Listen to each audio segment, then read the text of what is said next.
problems. Like the other boy who killed our minister, Okero Ngora, that he was getting allowances for being a bodyguard.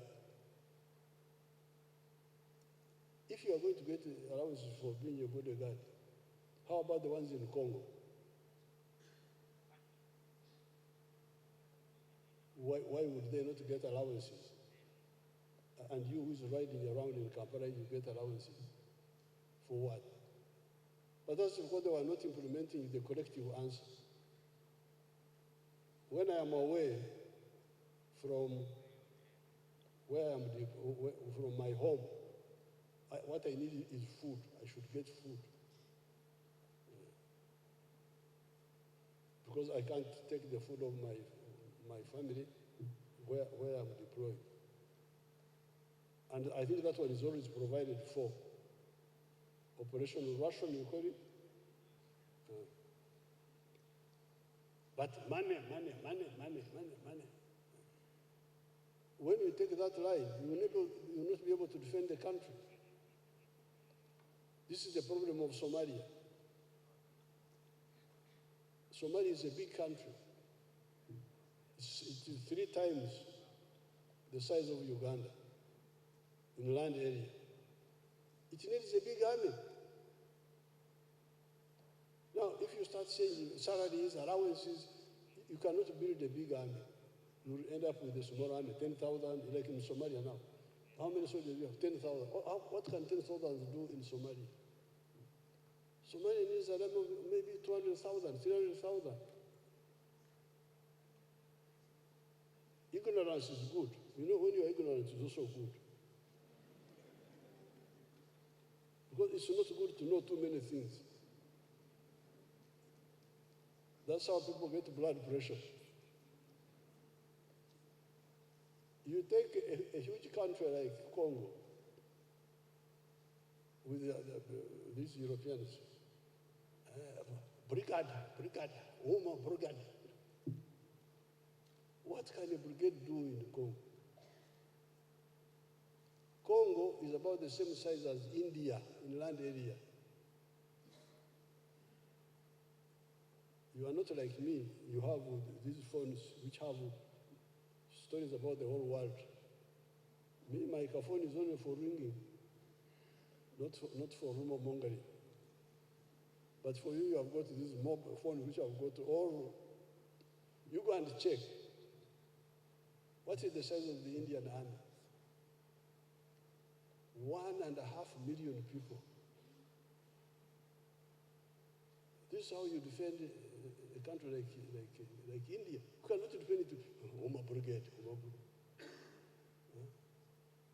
You look at people, you feel pity for Africa. How can Africa be so unfortunate? So, you need big numbers. And if you need big numbers, and you make each person very costly in terms of money, how will you manage? That means you don't have the numbers. And you are more backward than the Banyankole. To be backward than the Banyankole is not a good idea. Because the Banyankole were more advanced. The Banyankole say, and if you are making alarm for food, you make a smaller one. So that people don't hear and come too many. But if you are making an alarm for war, you make a big one. So, which alarm are you making now? Are you making for food? If you think war is food, then you continue. You will discover. You discover that it's not a good idea. We need numbers. And that's why the strategy of the NRA was, we need, by the time we launched RIF, reduction in force, was it 1990 or something? Our army was 100,000. That's how we managed to control the whole country. We had to cut it down. But even when we cut it down, we had to convert the money into what we call force multipliers. Buying aircrafts, buying what, not spend on welfare because we couldn't manage. So therefore, implementing these collective welfare formulas is the correct way. The late General Ronda implemented the formula of the Wazalendo. Has it not helped the soldiers? Has it helped you?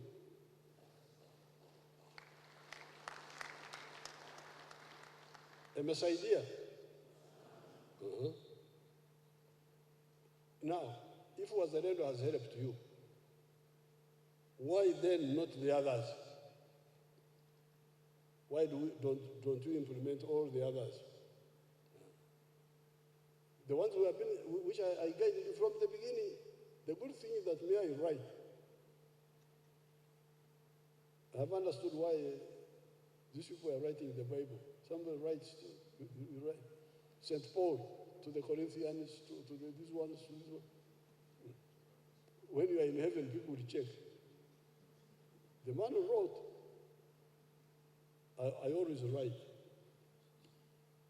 Why then not all the others? The barracks, so that the soldiers do not have to stay in Mizigo, in trading centers. Army schools for soldiers' children. Health units for soldiers and their families. Salary loans. You know, because we had said the children of the soldiers should study free in the primary schools, in the secondary schools. Maybe we could even talk of technical schools. But for university, we thought we may not manage to build separate universities. That's why, therefore, we had an idea of salary loans. If a soldier has got a child going to university for self-sponsorship, but biological child, not your uncles, not your clan, no. Yours was a day or war. We talked about it, but we didn't conclude. You get a loan, you pay for your child, and then the army deducts from the salary to recover the money. That was one of the ideas, to find a solution for that. Fill the gaps, and UPDF will be formidable. Long live the memory of our fighters, like General Ronda. May the Almighty God bless their descendants and reward their patriotism. I'm very happy to see the Ronda clan, to see Mama Mjara Kahoza. That's an old comrade of mine. These others, the other one is James Museveni. These must be the new people. Because this is Aronda's wife. You are the Ogu. Oh, yes.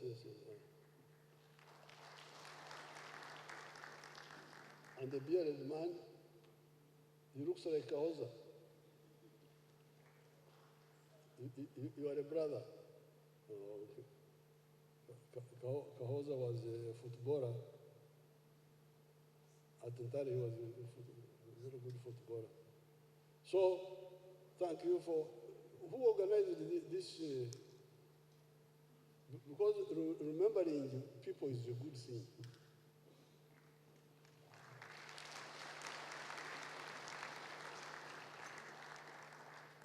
And when you, first of all, it's good to remember people, because the one who are remembered is good for them and for their families. But also, you educate the new ones. Like now, you have invited me, and I have given you some free consultancy.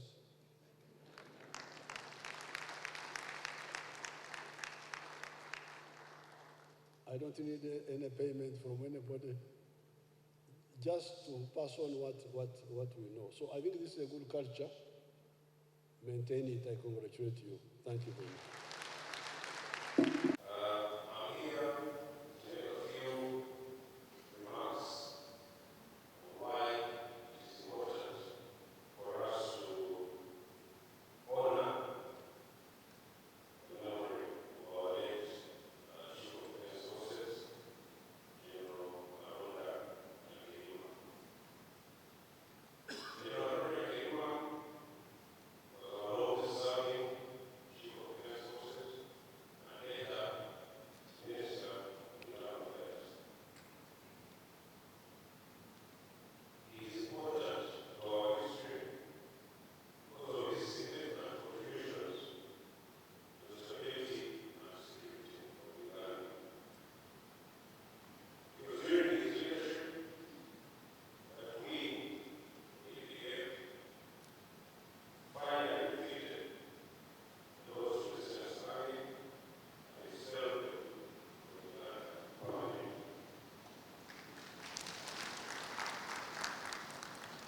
His role in regional peace efforts, for example, leading us into being the first country to deploy in Somalia in 2007, and the African Union mission in Somalia proved that he was a stabilizing force in our region in Israel. In his role as Minister of Internal Affairs, General worked on key reforms, including spearheading the National Identity Card project and rebuilding the Department of Immigration.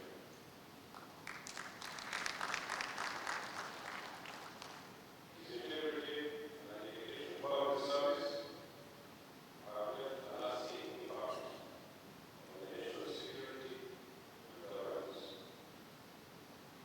Remembering and honoring General Aronda is important because it symbolizes commitment to national service, security, and peace. His leadership and reforms have had lasting influence on Uganda's defense forces and even on our civil administration.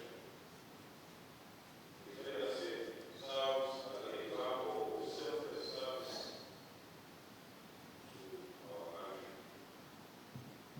In remembering and honoring General Aronda's life and work, we are preserving our military and national history. His leadership during critical moments had an effect on the outcomes of conflicts and on national security. By remembering him, we preserve these lessons for future generations. General Aronda's story and many other heroes, because he's a representation of the many heroes we have had in UPDF, provide a powerful example of courage, dedication, and commitment. Honoring their legacies will inspire current and future leaders in the military and in the civilian spheres to exhibit similar qualities. This indeed is the main objective of this memorial function. We want to inspire the young officers and men of UPDF to follow the example of great heroes like General Aronda. We remember General Aronda not just for his military achievements, but for his ethical conduct and principled leadership. He offers an example of how to balance power with responsibility and humility. By honoring him, we acknowledge the personal sacrifices he made, as indeed many officers and men in the UPDF make on a daily basis. Sacrifices of personal safety, health, or even their lives for the greater good of this country. Honoring his legacy is a way to ensure that his contributions are not forgotten. For all these reasons, it is right and good that we honor his memory with the various lectures that have been planned over this two-day period, and with the inauguration of the first Kampala Defense and Security Expo. I congratulate the Ministry of Defense and Veterans Affairs for organizing this event, and I wish you all fruitful deliberations. Thank you very much. Asante. My name is Oleruhuda Abasan, the State Minister of Defense in charge of Veteran Affairs. I am here representing my senior, Honorable Obof Maxon, who is representing us as a ministry in Parliament today, when Parliament is going to pay tribute to our beloved State Minister, Defense, in charge of Defense. I take this singular duty to welcome you all to this opening ceremony of the late Honorable General Aronda Memorial Function at Munyonyo Commonwealth, this 10th day of September 2024. As you may recall, the late Honorable General Aronda passed on in the line of duty on 11th December 2015, while serving as the Minister of Internal Affairs. Your Excellency, sir, and distinguished guests, the culture of commemorating the life, achievements, and legacy of the fallen national heroes is a major building block in communicating a correct ideology and inculcating national values among the citizens. It's a key avenue for inspiring the new generation to enable them appreciate the importance of rendering selfless service to one's country. Your Excellency, sir, while officiating at the 7th Joan Kagezi Memorial Lecture at Kololo Ceremonial Grounds on 5th of April 2024, you remarked, I quote, "When you recognize these annual lectures in memory of Joan, you are creating a culture of gratitude to the people who serve and sacrifice. It is not for the country, it's not good for the country to have a culture of forgetting somebody who has died.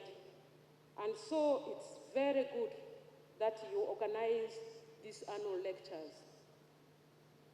Your Excellency, sir, that quotation you made has inspired us as Minister of today to be here. Therefore, it is in the same vein the Ministry of Defense and Veteran Affairs, specifically the UPDF leadership, recognize the need to honor the late Honorable General Aronda in order to entrench a culture of honoring its military heroes. It's key to inspiring patriotism in new generations and values that should be emulated, and as a way of maintaining track of our military history, Your Excellency, sir. Your Excellency and all the invited guests, this memorial event is a 3-day dimensional event, starting today 10th to 12th of September 2024, under the theme celebrating the life of the late Honorable General Randa, a paragon of revolutionary sacrifice, Pan-Africanism, patriotism, courage, and an accomplished freedom fighter. That is our theme for today, Your Excellency. The late Honorable General Aronda is being remembered for his invaluable achievements and contributions to Uganda's security, political, socio-economic landscape, and his Pan-Africanist approach to the regional issues, particularly the integration of the East African community. This memorial event will therefore give recognition and pay tribute to the late General Aronda's legacy and invaluable contribution and a selfless service to our country since his tragic demise 9 years ago. It is meant to reflect his life, his achievement, and his legacy.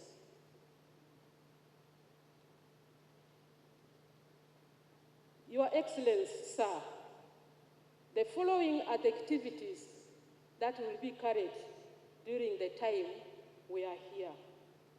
One is the ever Kampala First and Security Expo to showcase the UPDF capabilities under its defense industries, which you have just officially opened.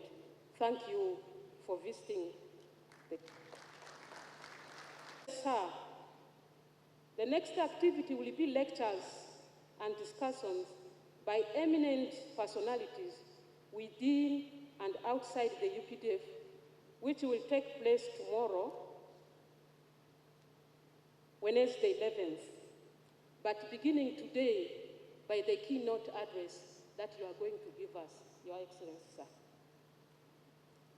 Lastly, Your Excellency, we will have a memorial Thanksgiving service and launch on to crown the 3-day event on Thursday, 12th September 2024. Your Excellency, sir, and invited guests, the commemoration of the late Honorable General Aronda's unwavering and selfless commitment to the service of the UPDF and his country with integrity is efficient to result in the following activities. One, it will lay a foundation for ethical leadership and will inspire young and upcoming military and civilian leaders to the selfless service of their country. Two, it will enhance efforts towards defense diplomacy and promoting a regional cooperation in achieving the peaceful conflict resolution and unity within the country, the East African region, and beyond, Your Excellency.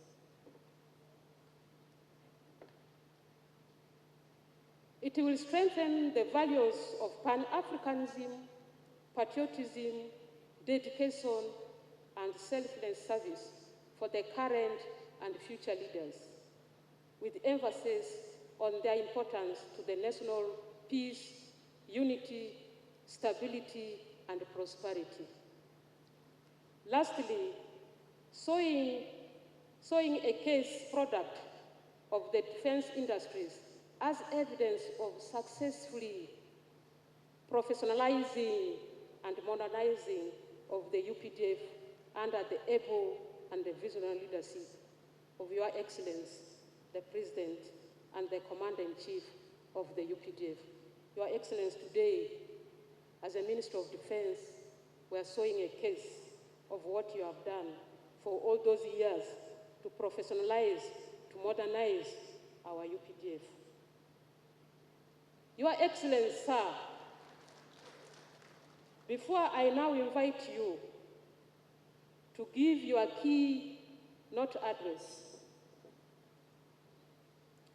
our memorial function chaired by CDF and comprising of the members of PS of Ministry of Defense and generals and senior officers of the UPDF and the team for their relentless efforts in steering the organization of this important and impactful memorial function. I want to thank you for all that work you have done as a committee.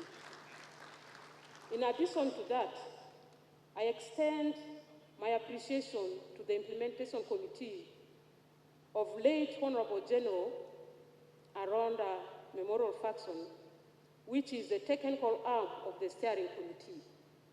It's 238 million, actually. And today, you are talking of a multi-trillion shilling circle. Lieutenant General Sam Kavuma, the current Wazalendo board chairman and ATMIS force commander in Somalia, highlights the circle's strengths to date. Wazalendo circle now is number 7 in the circles in the continent of Africa. And the first 6, those 6 that are ahead of us, are all Kenyan cooperatives and circles. This Wazalendo was started, I think, by Aronda. We had talked about it, but it had remained just talk. But when Aronda came, he pushed it. In the same spirit of ensuring the well-being of soldiers and their families, General Aronda conceived the idea of constructing an Apex UPDF National Referral Hospital, currently under construction in Buya. Hey there, let's just start. Let's go and break ground, then the rest will fall in line. So we broke ground with the movement. But after that, what we did was to make sure that we put aside funds from the other ATMIS remittances that were specifically for, support of the soldier in the mission area and, of course, buying some other things for the mission. And this is what we put on the hospital. And we started. And right now, the hospital is almost complete and it is beautiful. And we are proud, at least to know that Aronda took a step in spite of having no hope of getting money. Let's go there. And we opened the ground, and after that, the money had to come. But he's also someone who put emphasis on education of the soldiers' children, on their health. So he set up a number of medical centers in different units. He set up and promoted schools. So he really cared for the welfare of the soldier. General Aronda, under the guidance of His Excellency Yoweri Kaguta Museveni, spearheaded the creation of the UPDF Spouses Desk, which has since been expanded into a department as a support system to the soldiers out on duty on the front line. The department provides skills development, psychosocial support, financial literacy, and implements income-generating activities for wives of UPDF officers, as Mrs. Rebecca Mugume, the principal social development officer in the UPDF, explains. By that time, people were at war, people were moving everywhere, and women were staying at home most of the time. So with this introduction of social work and skills development and training and empowerment to the women, they've grown the money, they've grown themselves. The welfare has changed. The domestic violence has come down because of the contribution of the women to the family matters, into supporting the man who is always on the, on the go, on deployment, on training. General Aronda's legacy is deeply embedded in his tireless work ethic and commitment to service, exemplified during his tenure as Minister of Internal Affairs. He would come to Karamoja 3rd Division. He spent 3 days. And it is like Easter Friday. You think the big man is going back to Kampala to have Easter with his family. Then the next day you hear he's sending a message in Nzara, in South Sudan. Hey, you mean this man did not go home? Supervision. And that's why he achieved actually. You felt his presence in whatever you are doing. And he would celebrate your successes, and he tells you. He's well known as someone who was a workaholic. He used to work, I think, maybe 24 hours. I don't know if he ever went home before midnight. And even the period I worked with him, I'd never seen him take leave. He would not even get lunch. He would work even during lunch time, and you'd find like a piece of boboya on his plate, and that would be his lunch. Even beyond that, because sometimes you'd call you and it's 8 o'clock in the night, and then you ask him, "Where are you?" "I'm still at tissue doing ABCD." He damaged his back while commanding, I think, Iron Fist, Operation Iron Fist in the north, around 2001, 2002. He damaged his back, and he told us how it got damaged. And it really went on worsening the pain in the back. Then, one time, Patrick asked him, "Aronda, why don't you go to hospital and sort out this back?" He said, "Patrick, where's the time?" The way he used to, "Where's the time? Where's the time?" And indeed, the guy thought he shouldn't even waste a minute on a hospital bed. Person who never even succumbed to forces of biological demands. You go in a meeting, once he's seated, you must be careful if you have gone without eating enough, because the meeting will start at 8 in the morning, close at midnight, and he's steady, he's chairing it, and it's normal. If he was given a task to work, he would leave no stone unturned. And I remember vividly what happened when we went to the Ministry of Internal Affairs. And some of our civilian friends were saying, "This man is driving us like military men. He doesn't know that we are civilian." But what he wanted was to see that the job is done. He set the ball rolling for the National Identification ID project, which had stalled for decades. As Minister and National Coordinator of the National ID, there are hardly any words which can fit how much he put in. He never slept from the word go. Under the able leadership of General Aronda, combed the whole country and made sure that all Ugandans knew what was going to happen and how it would happen. He made sure Ugandans got their first national identity cards. The exercise was successfully executed. We were able to register 16.5 million Ugandans. And all this was because of the effort and selflessness of General Aronda. Set up NIRA, that agency. We are now in the process of mass enrollment, but we are building on the foundation of General Aronda. A highly disciplined officer, General Aronda was a sworn teetotaler, even during the tough Bush War times. Lieutenant General Sam Kavuma recalls his very first impression of General Aronda in the early days, attached to the then Presidential Protection Unit, as young officers with differing outlooks on life at the time. I want to confess that my first impression about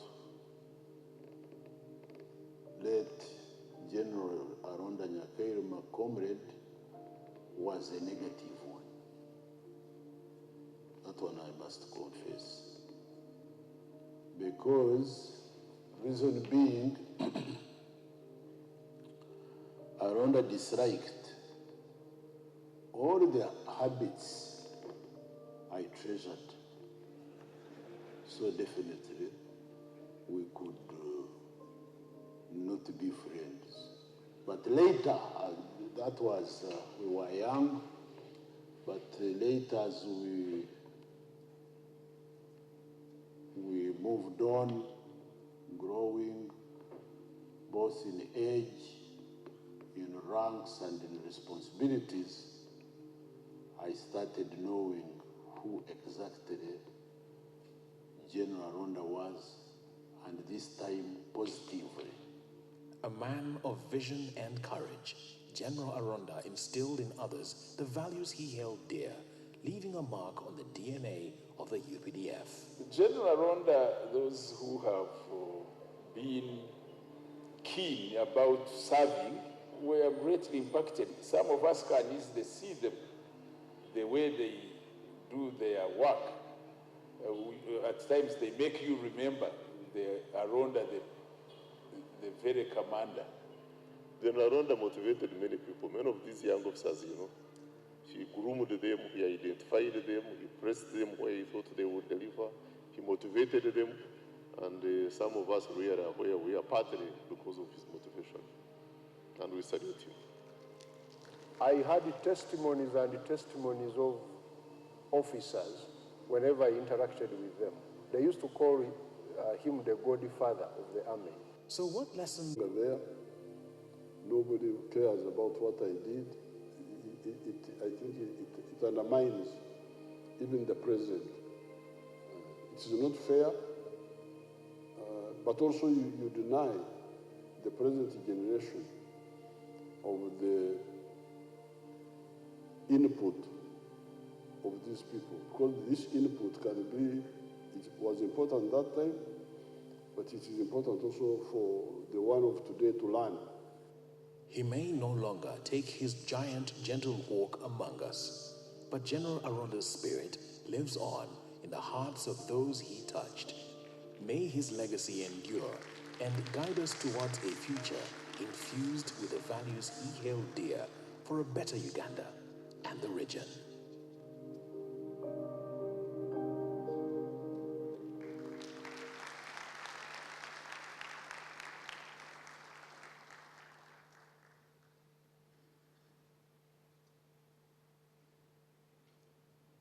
Your Excellency, sir, it's now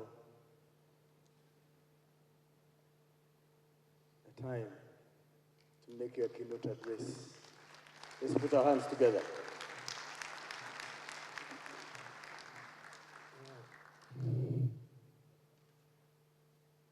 You hear me? His Lordship, the Chief Justice,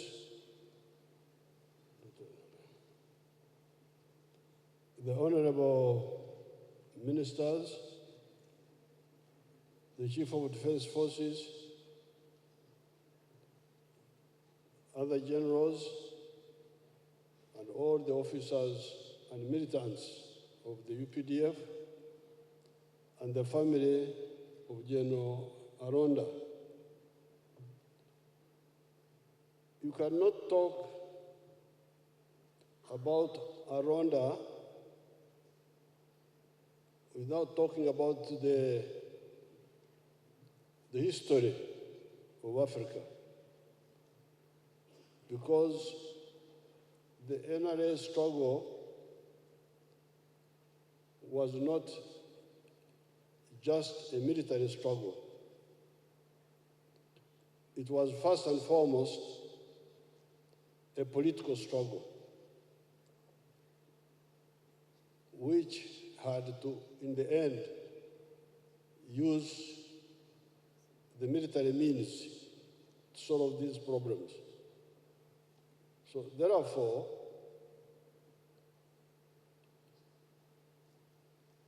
since the political struggle is a long story, I wanted to recommend to the seminar, the ones who are involved in this, a speech I made in 2020. It is entitled, How Africa Missed the Bus of History. This booklet gives you very detailed analysis of how Africa got left behind. Now, the short speech, which I will read here, is an attempt to contextualize that long story and point out where the Arondas come in.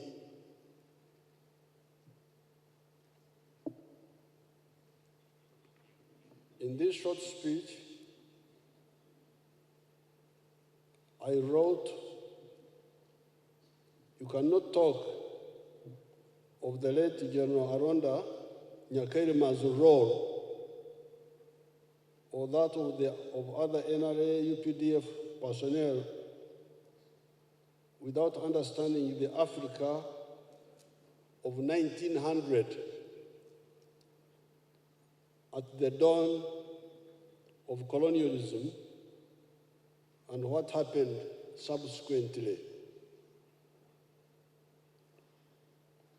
While much of Africa had been ravaged by the slave trade for 400 years, by that time, by 1900, our part of Africa had not been so much affected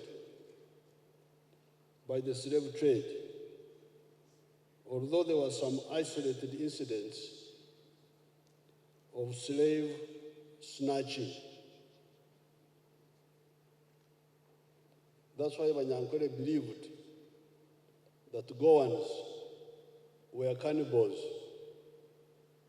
that Goans were Abagohan Bariabantu.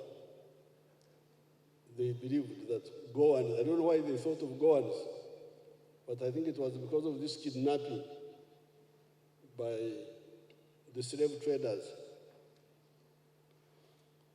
The late Aaron Muhinda, I remember very well, died in 1955 when I was in primary 3, had been liberated from slavery at the coast of Mombasa. He is the grandfather of our permanent secretary for tourism, Silva Katusime. I don't know whether Katusime Silva knows this. Her grandfather, Aaron Muhinda, had been taken as a young slave boy to Mombasa. And that's where he was liberated by by the missionaries, Bishop Taka. And when he was there, he met a Munyoro woman who had also been kidnapped, a girl, and they got married and produced Katusime's father, this PS, who was named Kuku after Dr. Albert Cook. Remember the other Cook? So this man died in 1955 when I was in primary 3, and I was.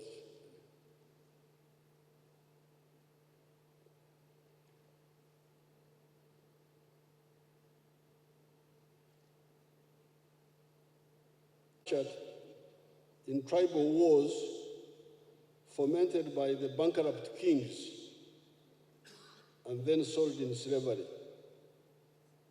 However, the whole of Africa, and indeed our part of Africa, was still in the pre-capitalist mode of production and society. The societies were feudal or pre-feudal primitive communalism societies.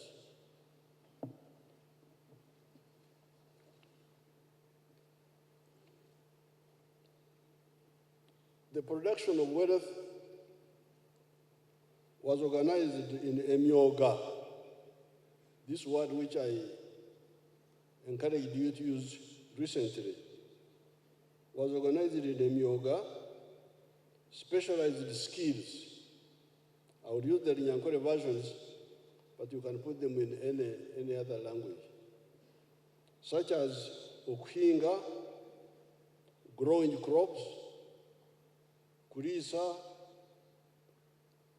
herding cattle, and general livestock keeping, okuhesha, blacksmithing, okubeja, carpentry, okunogora, pottery, okukomaga. Okukomaga, this is making back cloth. Oktanaga. You know, these people were very advanced. They were doing everything. Oktanaga. That is making bows and arrows. Okurema. Shoemaking.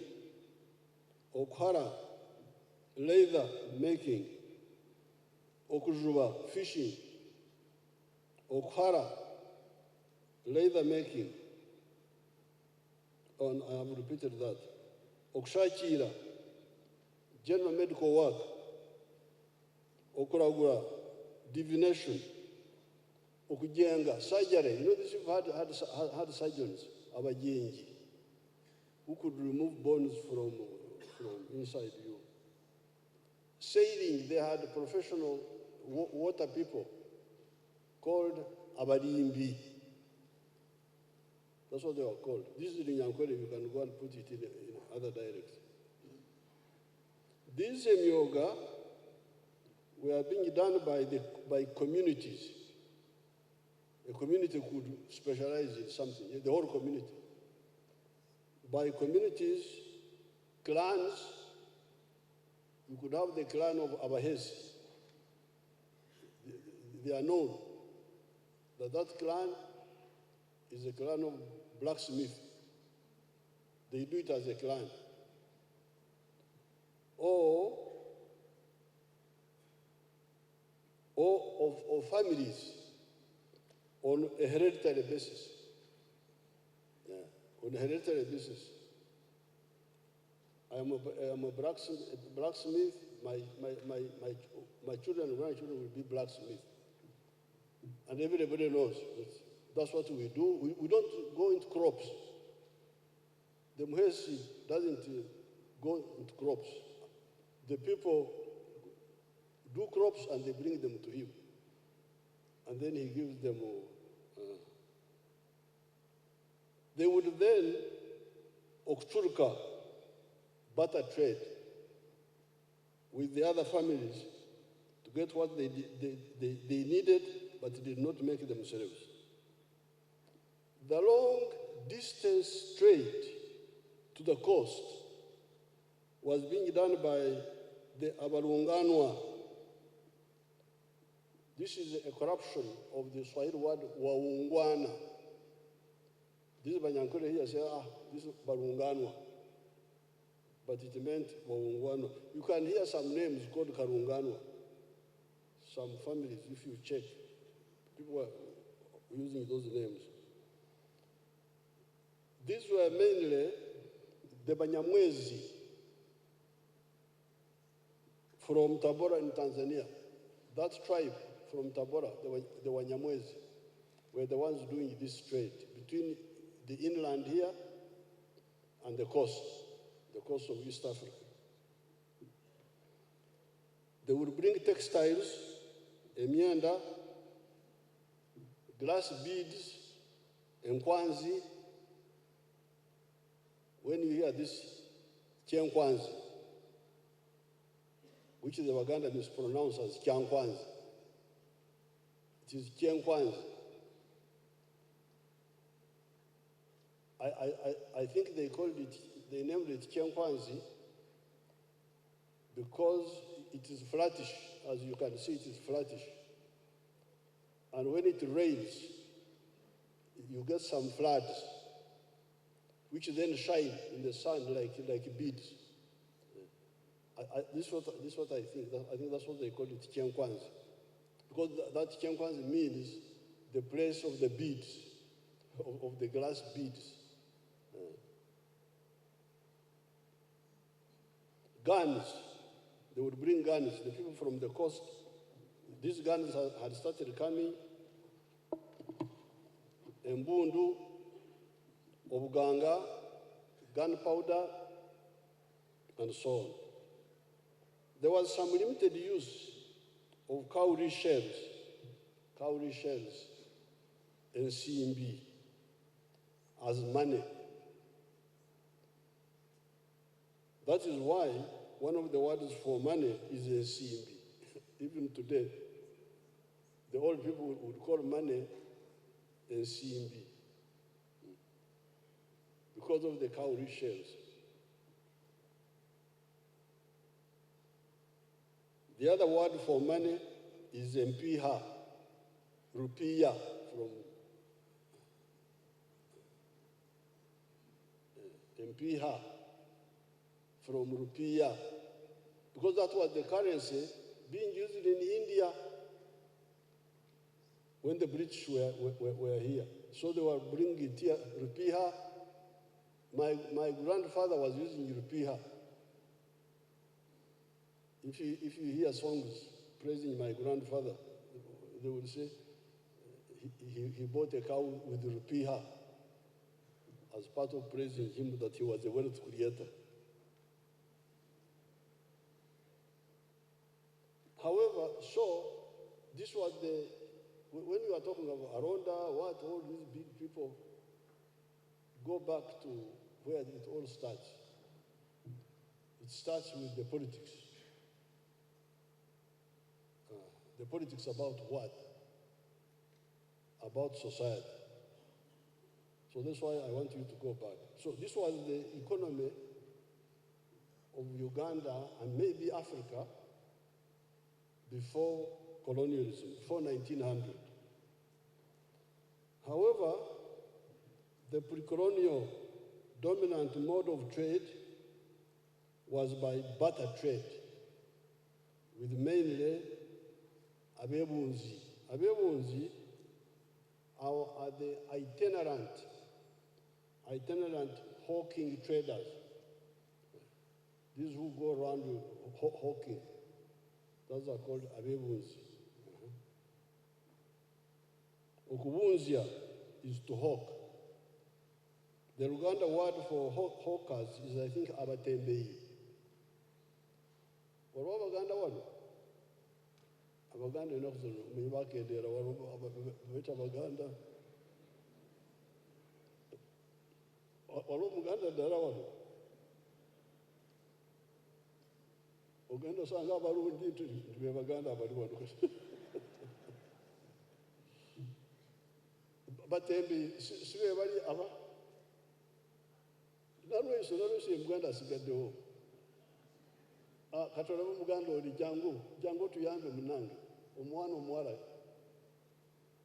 kandi oba omuganda ddala genda ku mizindaalo ate weeyanjire tukutegeere bulungi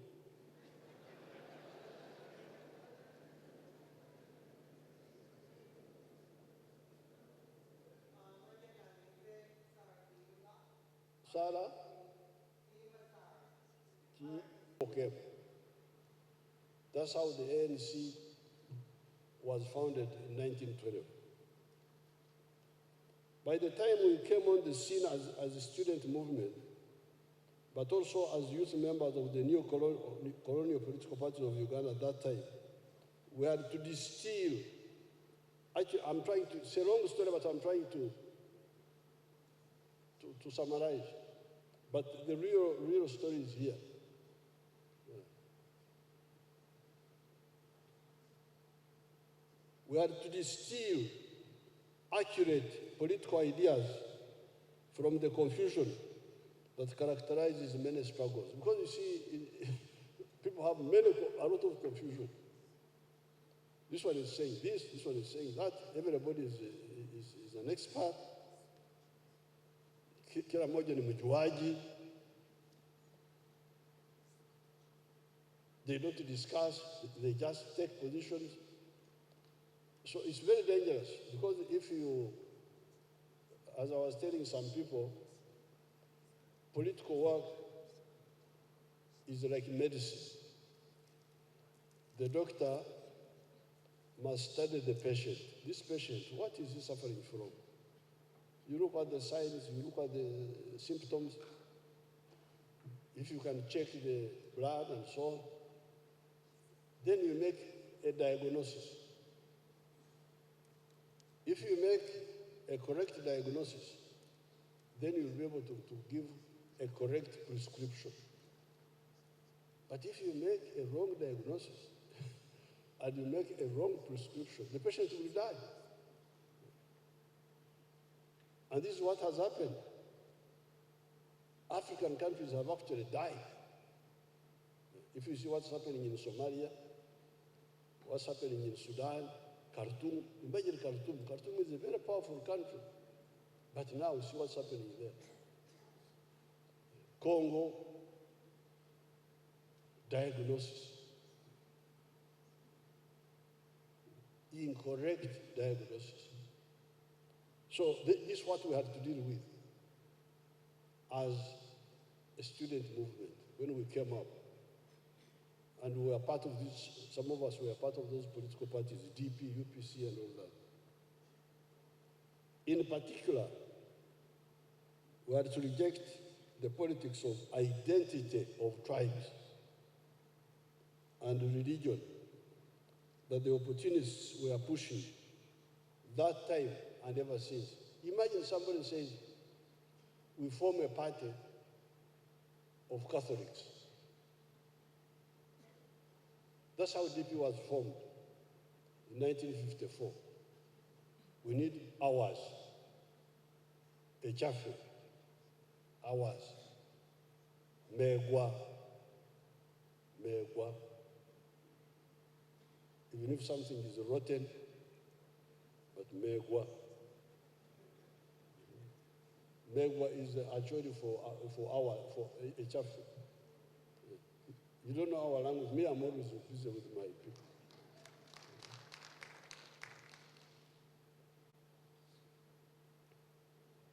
Then the UPC now, the Protestants, the Catholics have beaten us. Let's form ours. So they formed the UPC. Now, a man called Ike Museveni had tried Banange, this man started in the 1920s, was organizing the unions, the farmers, from the 1930s. or 20s. So actually, IKM-SARS was organizing on a national basis. And in 1952, he formed the Uganda National Congress. This Kare Kehura, his father, Kareches, John Kare, was a very active member of that UNC. He died in the plane going to Russia from Cairo. He had an office in Cairo, the father of John Kare, of this Kare here. He's the one who was called John Kare. Is this one a Christian or what? What is it? What's your real name? Kare Kehura. Edward. Nobody knows anything about it. His Christianity is not known. So, these people, John Kare had left a seminary. He had left seminary. John Kare and IKM-SARS and others. For them, they were forming a national party, Uganda National Congress. Then these people, the Catholic elite, say, we don't want this one of all. Want ours. DP, 1954. Awaanye and I don't know who, Sebastian Chibuka and others. Then the UPC, 1960. Oh, the Catholics have beaten us. We should form ours. So theirs was UPC. Then our wonderful Mengo group, Kabaka Yeka, 1961, formed Kabaka Yeka. So that's how we got, these were the politics we found ourselves in. And they will say, oh, Echafe, Megwa. You was who? Of course, you would know what they are talking about. In particular, we are to reject the politics of identity of tribes and religion that the opportunists were pushing that time and ever since. After a decade of analysis, by the time we metamorphosed into a liberation movement with the launch of the anti-Amin struggle, we had arrived at a diagnosis of what we thought was the problem of Uganda and maybe Africa. We identified 3 problems, and these are lack of prosperity, what I told you, poor housing, poor hygiene, poor health, and so on. No education, no transport. Secondly, lack of strategic security.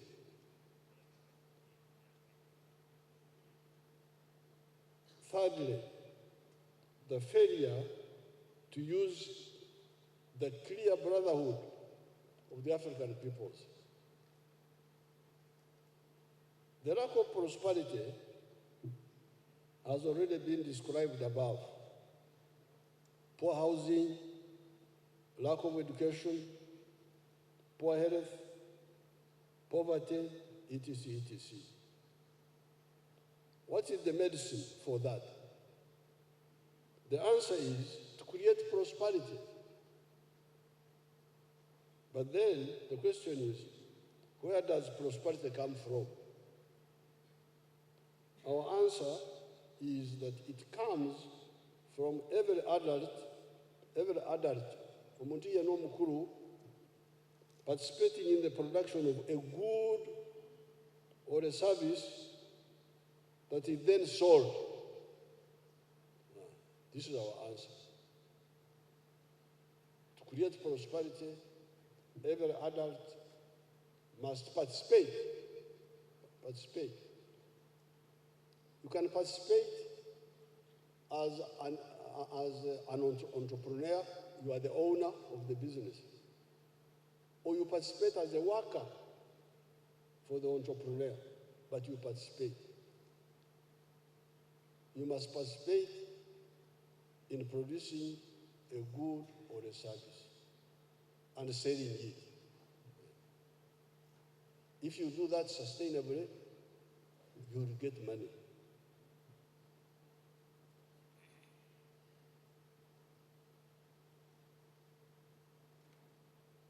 As you produce a good or a service, you must have a chibaro,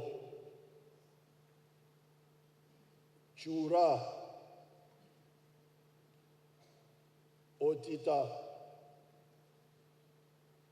Do you know Rukubara? Have you ever seen Rukubara, how they look like? Oh, there's a Rukubara here.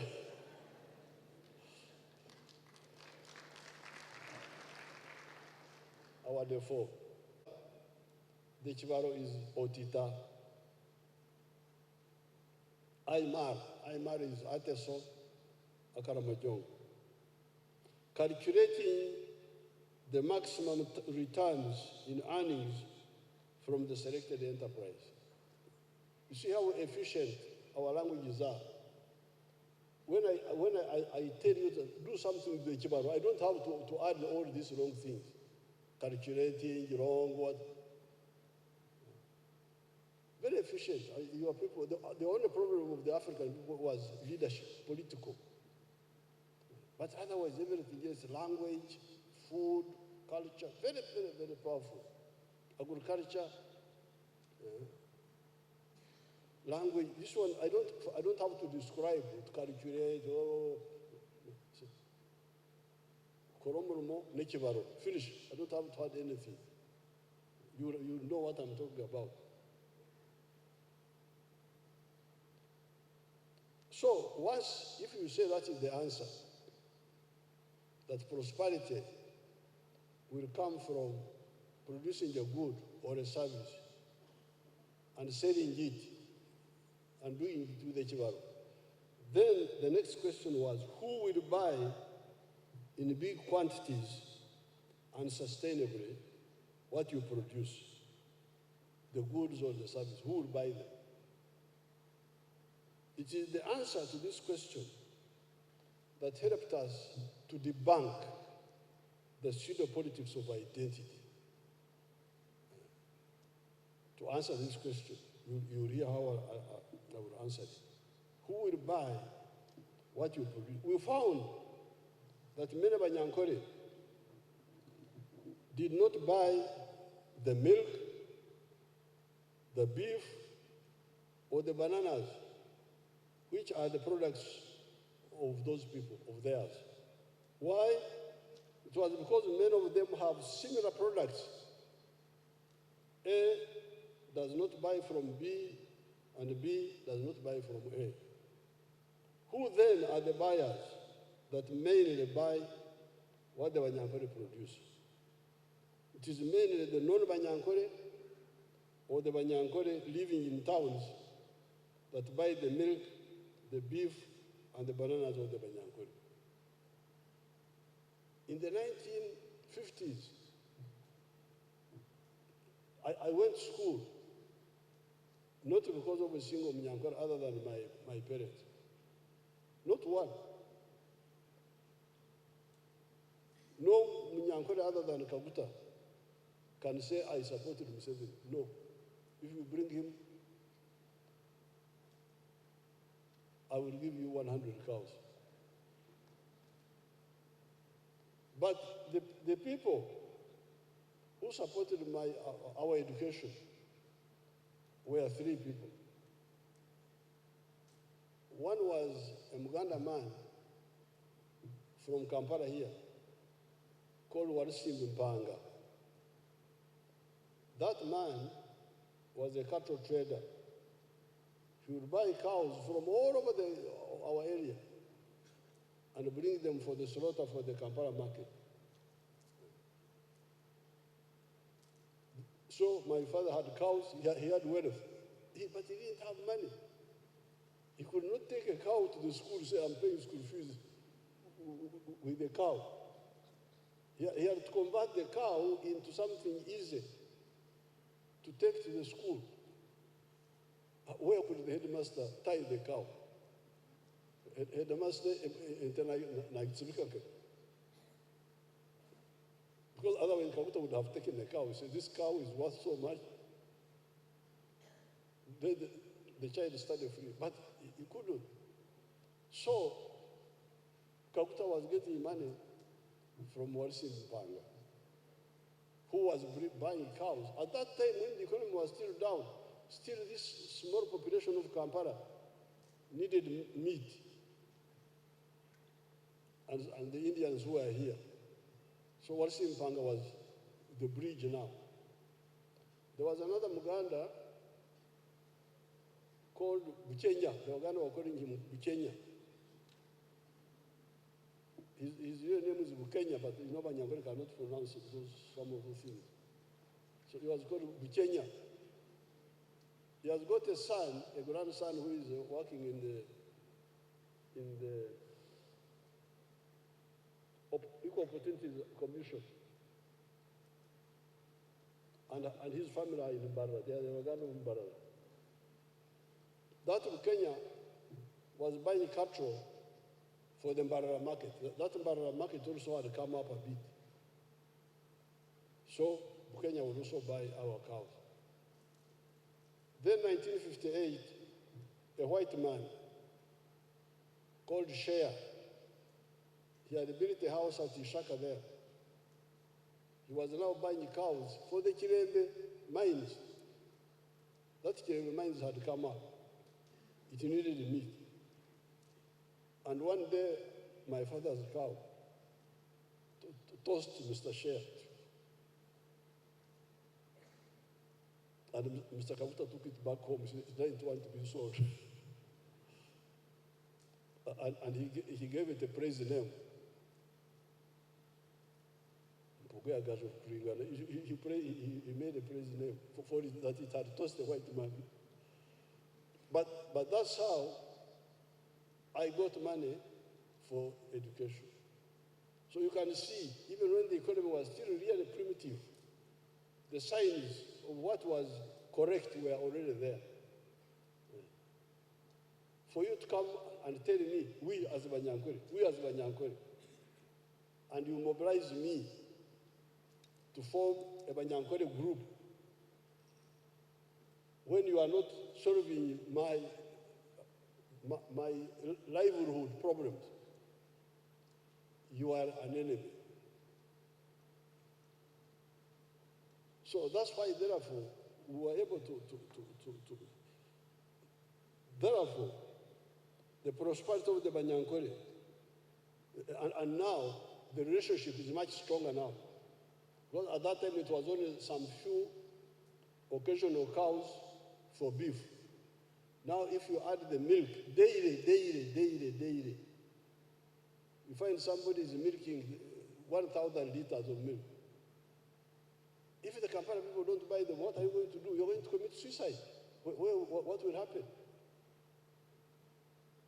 The milk, the beef, the bananas. I think if you are to station people at the Antonde and you do census of the vehicles carrying milk, carrying beef, carrying bananas, you would run out of paper. So this shows you the real interdependence. I went to a place called Orom. Have you ever heard of Orom, you people? You are just Kampala people here.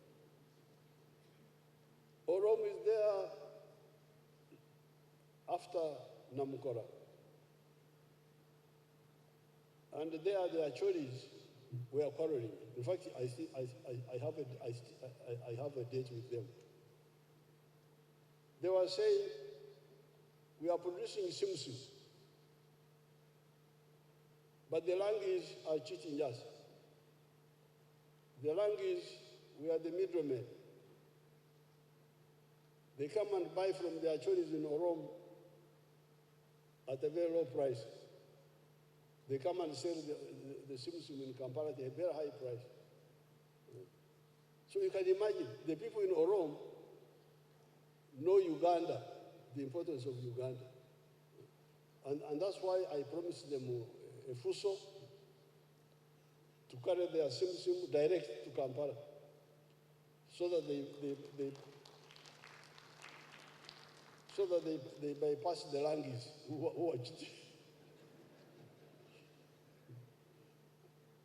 are cheating them.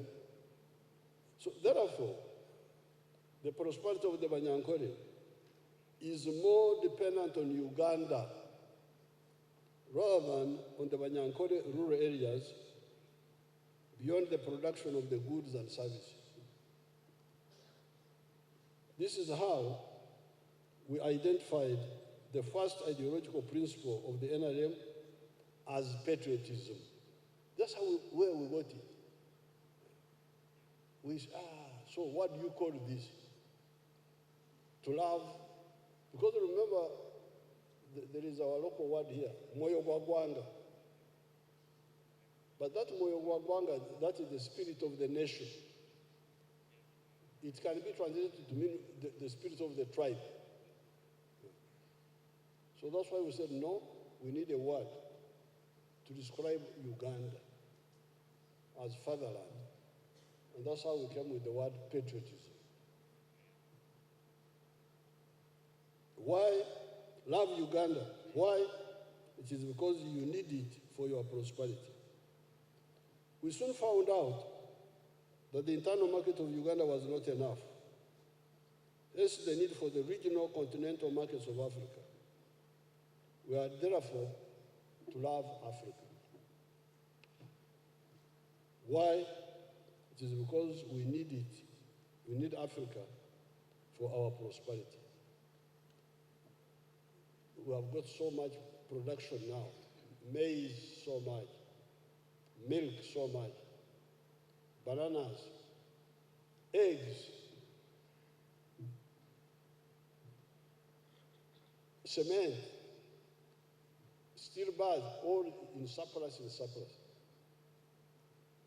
The internal market is not enough. So it is because we need it for our prosperity. Hence the second principle of the NRM, Pan-Africanism.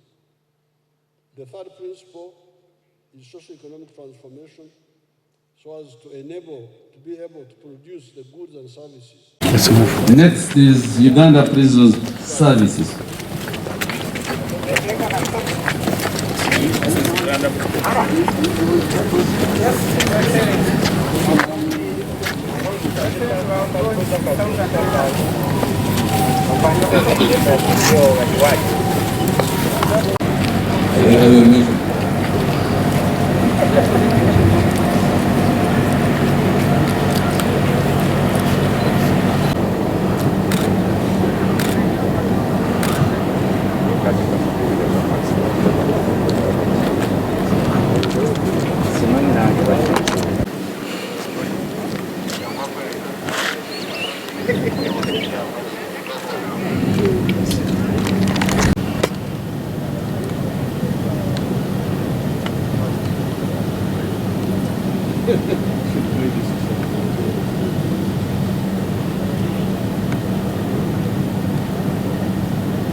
Deputy Managing Director and General Sergeant, you would join the group photo.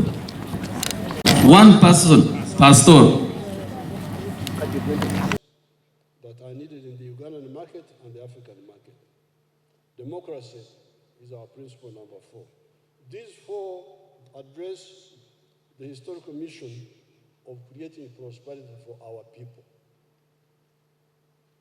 The next historical mission is to create strategic security for Africa against all threats. You have heard of some actors in the world working for achieving four-dimensional superiority. Superiority in the land forces, superiority in the air forces, superiority at sea, and superiority in space. Where does that leave Africa? That some people want to be superior on land, they want to be superior in the air, they want to be superior at sea, they want to be superior in space. So, me, a guerrilla, who survived because people could not see me, how will I survive if somebody is on the moon looking at me like an insect? So that's the second historical mission. How can Africa get strategic security? Uganda, relying on the four ideological principles, will become a first world country. We have already achieved the low middle income status with the GDP per capita of US dollars 1,146. However, the question is, can Uganda afford an ocean-going navy or a deterrent space capacity, even when it becomes a first world country? This is what I was asking the big people in Nairobi the other day. USA, Russia, China, and India have been to the moon. UK, Germany, France, Japan, etc. have not been to the moon. They are still here with us also.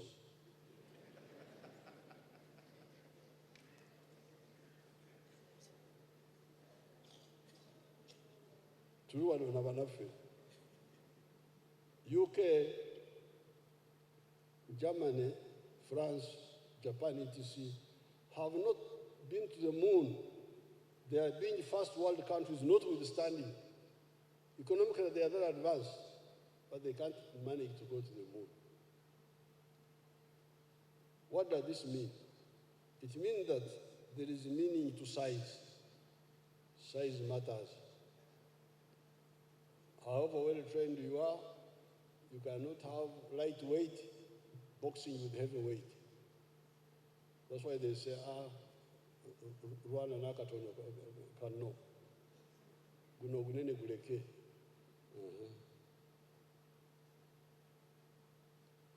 Small is small, whether developed or not. During the Second World War, the first victims of German aggression were the highly developed countries of France, Belgium, Holland, Denmark, Norway, etc. They were highly developed, but they were overrun by Germany. And they had to be defended by the United States and by Russia. Therefore, size matters. That is why the NRM stood with Mwalimu Nyerere on the issue of the East African Federation.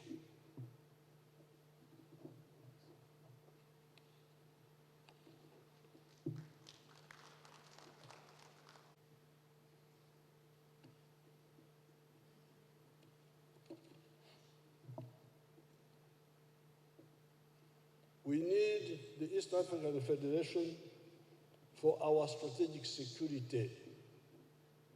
We need a powerful defense force with the ability to defend us in the four spheres: on land, air, sea, and in space.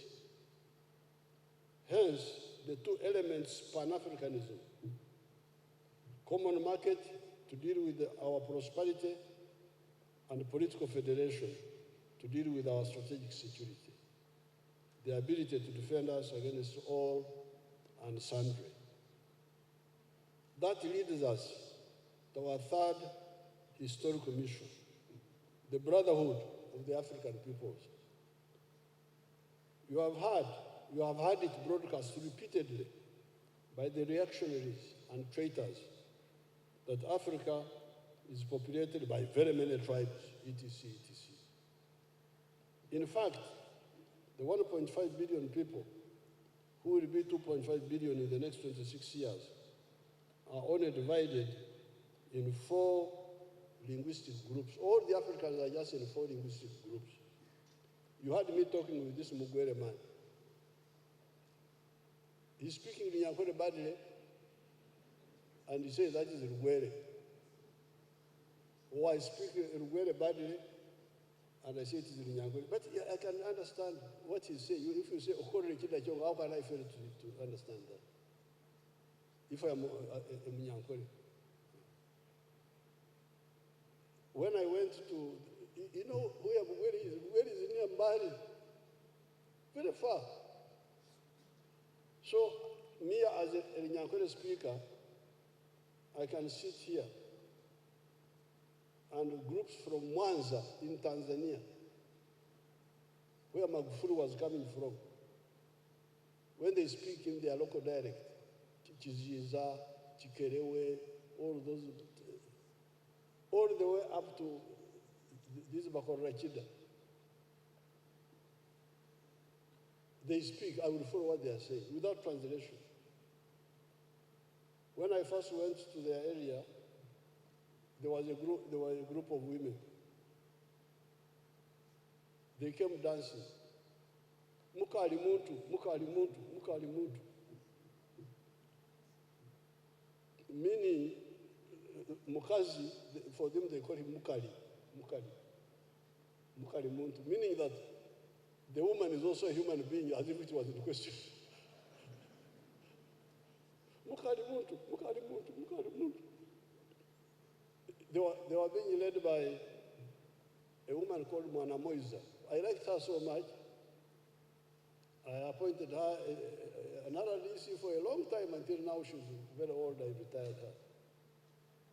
I went to Kenya. The former vice president of Kenya, Mzee Awori. When I was there, the women came dancing. Igula Mulango Museveni easily. Igula Mulango Museveni easily. How can I fail to understand that? Igula Mulango opened the door. Museveni has already come. So, these are the ones they are calling tribes.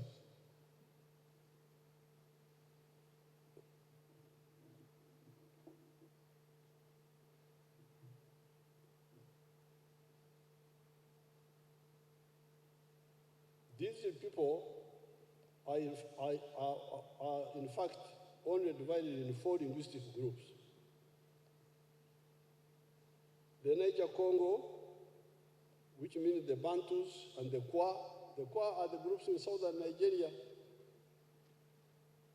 The Nilo-Saharan, the Nilotic, our Nilotics, our Cushitic, like the Somalis, the Nilo-Hamitic, like the Iteso and Akaramajong. These are all what we call the Nilo-Saharan. And you will find that those dialects are either similar or linked. The Afro-Asiatic, Arabic, Tigrinya, Amhara, and the Khoisan of Southern Africa, the Bushmen. So there are only 4 groups in Africa. Moreover, we have Swahili, which is a non-tribal language that has distilled a new language from the Bantu dialects, from Arabic, from Portuguese, etc. It is therefore possible to unite these African peoples for the sake of their prosperity and strategic security, but also enhance cohesion. With those principles and the historical missions, the student movement was able to challenge the bankrupt ideology of the politics of identity, of tribes, religion, and gender chauvinism. So I want to tell you where the Arondas came from, how they came in. Don't just sit here, Aronda was doing this, was doing that. He was part of a very, very big force.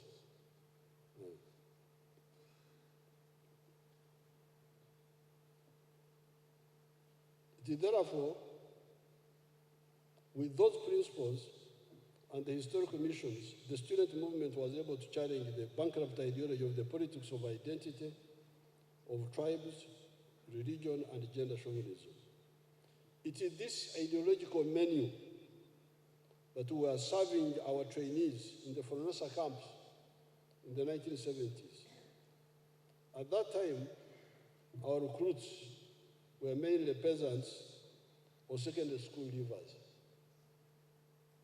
These are the people we trained at Montepuez in Mozambique in 1976-78. However, following our crossing the Kagera River, along with the Tanzanian army on the 11th of February, 1979, we started recruiting university graduates, such as El Tumwine and others that time. In addition to the school leavers, in the second half of 1981, the NRA had a fresh intake of new university graduates, Aronda, Tumukunde Henry, Kasura, people like Sande Mukuru, Bario Barije, Ndubarema. What happened to Ndubarema? Was he not a university graduate? Yes, Ndubarema, I don't know what happened to him. So, this is the group we are talking about now. They came, because I left to go to look for arms on the 6th of June 1981. I came, they had not come. These people had not come. But when I came back on the 9th of December, they had come.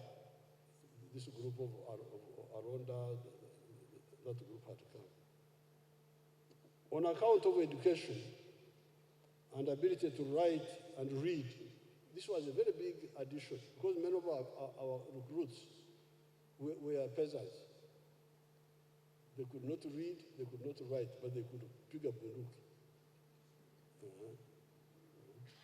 But then we had a problem. Some of the jobs need reading, need writing. Moreover, writing in English, banana. So we were really stuck. On account of education and ability to write and read, they helped us to man the intelligence departments. Because intelligence, how would you have an intelligence department if you don't have records, if you don't write, if you don't read, if you only word of mouth, I saw, then no record, how would you manage? To man the intelligence departments and being political commissars, because commissars also need reading, writing. The combat commanders were mainly the secondary school leavers and the peasants.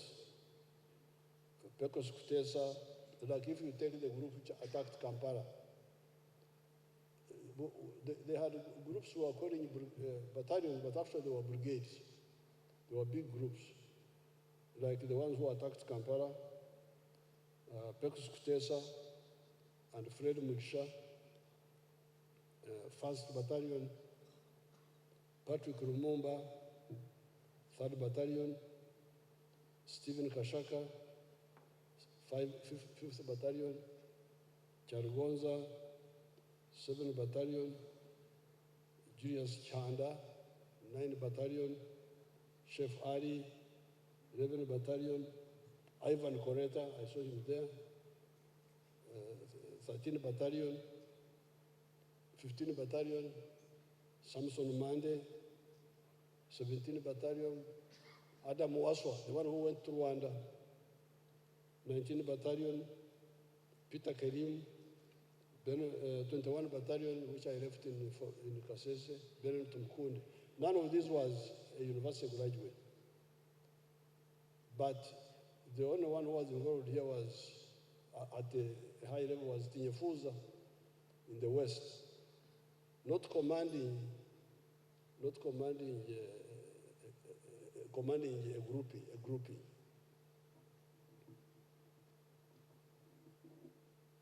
These were the commanders of the brigades that assaulted Kampala starting on the 17th of January. The only university graduate in command that time was Tinyefuza on the Western Axis, commanding forces that included the 19th Battalion or Brigade of Peter Kerim at Viso. The graduates were jokingly called intellectuals. There was some tension between the graduates and the other people. They were jokingly called intellectuals. Those intellectuals, on account of better discipline, because they were more disciplined, more discipline, came to save the army, when many of the combat commanders died from natural causes. Not from combat, but from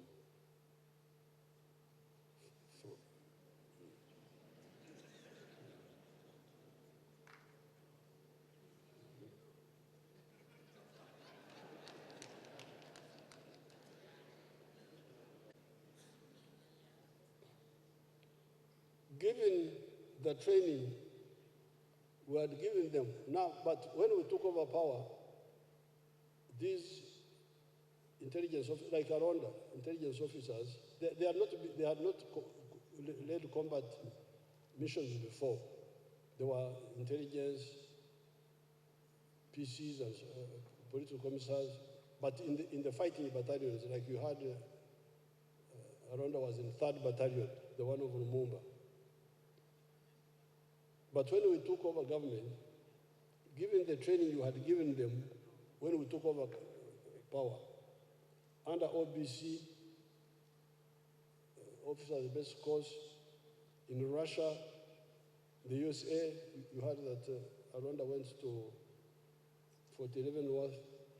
They filled the gaps left by the diseased combat commanders and gave us time for the maturing of the younger officers we deliberately recruited in the 1990s to rebuild the officer corps of the defense forces. Because we were really going into a crisis. Because these commanders who died, they were very, very experienced. Corruption, there was no corruption in NRA. No. In the 5 years we were in Ruwero, there was only one case of a boy called Rubari, who killed North Koreans, military people, on Bombo Road. They killed them. So when they killed them, they came as heroes. Oh, we have killed. But then later on, I got information that they killed them in order to hide the money they had taken from them. The people had surrendered peacefully,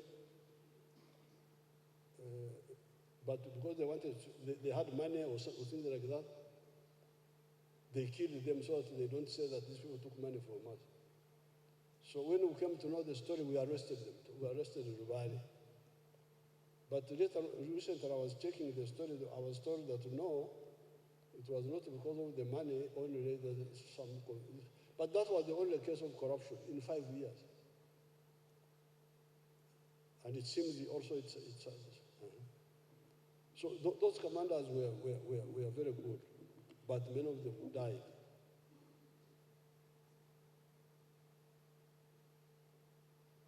So, but